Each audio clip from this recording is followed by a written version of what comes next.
Hi friends, இன்றைக்கி நம்ம என்ன பார்க்க போகிறோன்னா கோதுமை மாவில் ஸ்நாக்ஸ் பண்ணது தான் பார்க்க போகிறோங்க.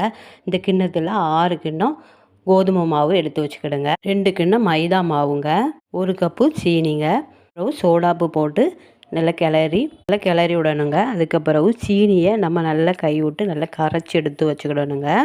கரைச்சி கோதுமை மாவில் கொஞ்சம் கொஞ்சமாக நம்ம தேவைக்கு மிக்ஸ் பண்ணணுங்க. அங்கே பாருங்கள், அப்படி நம்ம சப்பாத்தி மாவு பதத்துக்கு நல்லா பிசைஞ்சி இந்த மாதிரி சப்பாத்தி மாவு அளவுக்கு நல்லா பிசையணுங்க. சப்பாத்தி மாதிரி போட்டு எடுக்கணுங்க.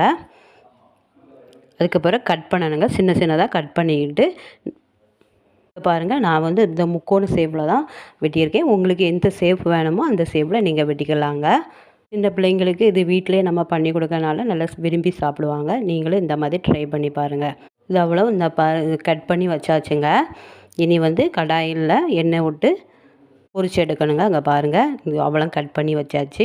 இப்போ ஒரு கடாயில் எண்ணெயை விட்டு நல்லா காஞ்ச பிறகு அதை போடணுங்க.